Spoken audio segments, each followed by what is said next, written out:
In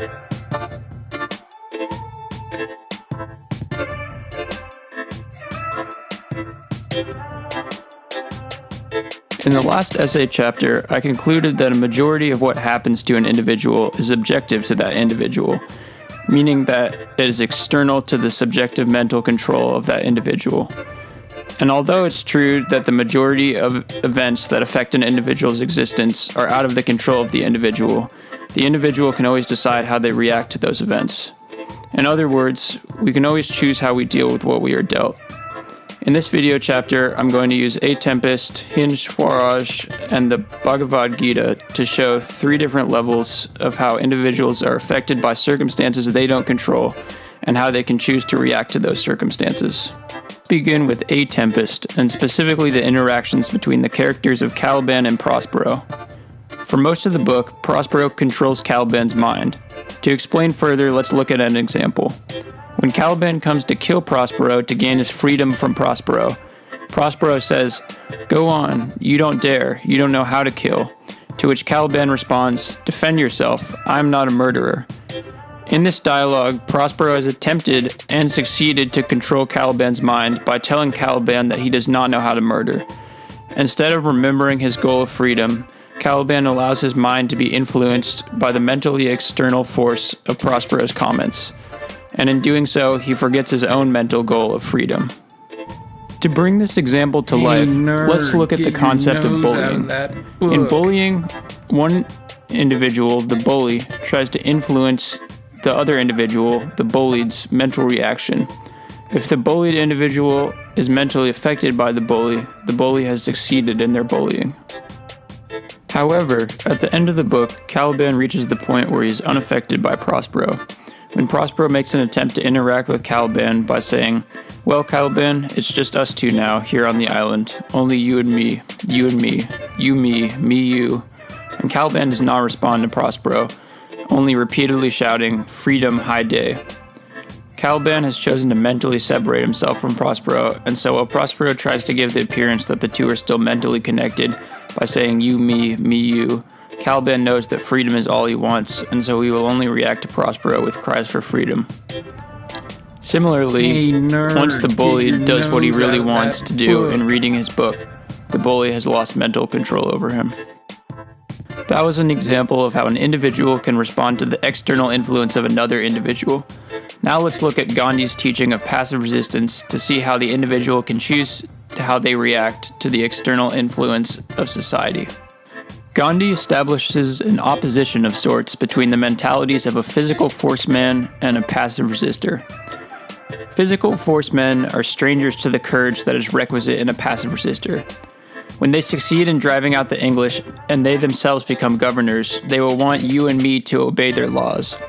But a passive resistor will say he will not obey a law against his conscience, even though he may be blown to pieces at the mouth of a cannon. From these excerpts, we can gather that physical force men use their physical force in the form of weapons such as cannons, both to overthrow a society and to keep order in a society that they control.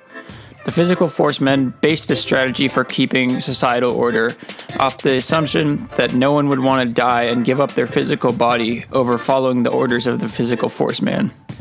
However, the negation of the body in favor of the mind is exactly what Gandhi is suggesting for a passive resistor, because he claims that a passive resistor must always follow their conscience, what is inside their mind, in favor of following anything external to their mind, including any value that they might place on their own body. But it is not easy to give up the value we place on our body, and the physical forcemen count on this society-wide value of physical existence to keep their order. This difficulty is addressed in Gandhi's final sentences of his passive resistance chapter. A man with a stick suddenly came face to face with a lion and instinctively raised his weapon in self-defense. He saw that he had only prated about fearlessness when there was none in him. That moment he dropped the stick and found himself free from all fear. The man's instinct to pick up the stick is the instinct of a physical force man,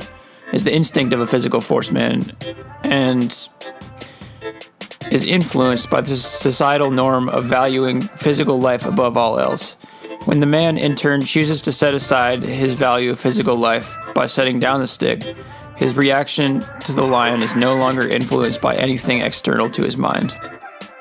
We transition from this example of how individuals can choose to react to a basic societal value to how individuals can choose to react to the way society was formed. Language. The main teaching of the Bhagavad Gita is discipline. Krishna teaches the warrior Arjuna that in having discipline, he must be impartial to failure and success in battle.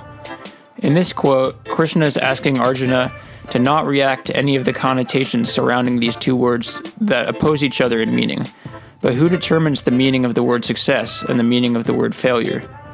Throughout the book, we see the same example of words of opposing meaning occurring time and time again. In describing the enlightened individual, Krishna says, impartial to foe and friend, honor and contempt, cold and heat, joy and suffering, he is free from attachment.